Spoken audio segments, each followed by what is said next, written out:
La chirurgie cardiaque est la plus récente des spécialités chirurgicales. Mais son histoire, au début, se confond évidemment avec l'histoire de la médecine, histoire de la chirurgie cardiaque, que nous verrons en deux topos.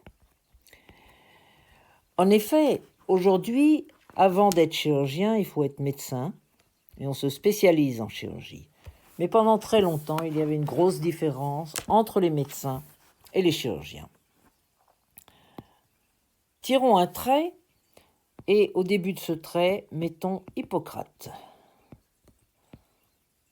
Tout le monde connaît son nom, le fameux serment d'Hippocrate, que récitent tous les jeunes médecins, qui est né en 460 avant Jésus-Christ et qui avait des dogmes qui restent d'une extraordinaire modernité. La médecine, ce n'est pas de la magie.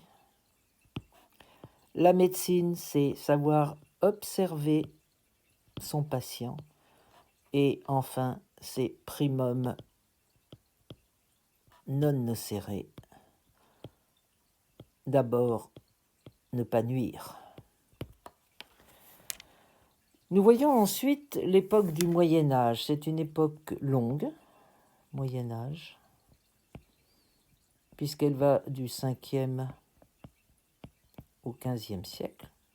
Mais c'est une époque peu fructueuse au niveau des découvertes médicales, et ceci en grande partie à cause de l'Église qui avait décrété avoir horreur du sang. Il est évident qu'avec cette théorie, il est difficile d'avancer dans la connaissance du fonctionnement du corps humain. Et puis nous en venons à nos fameux barbiers chirurgiens qui vont couvrir une longue période, 12e, 17e siècle. Barbier chirurgien. Qu'est-ce à dire ? Il y avait les médecins. C'était les médecins selon Molière. C'étaient les médecins qui parlaient latin, qui avaient des robes longues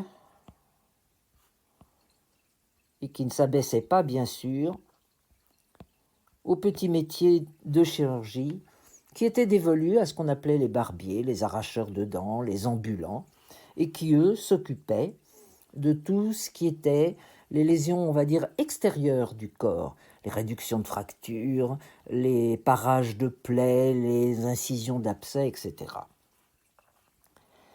Petit à petit, ils ont rendu quand même beaucoup de services, ces barbiers chirurgiens, bien que parfaitement méprisés par les médecins, et ils ont eux aussi eu leur confrérie, mais c'était la confrérie des robes courtes.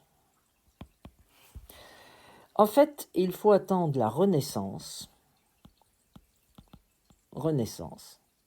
16e, 17e siècle, pour que l'on fasse des progrès considérables dans deux domaines essentiels de la médecine et de la chirurgie, que sont l'anatomie, connaissance donc du corps humain, il faut situer Vézal, anatomiste réputé, et enfin la physiologie, c'est-à-dire le mode du fonctionnement, physiologie, le mode du fonctionnement du corps humain.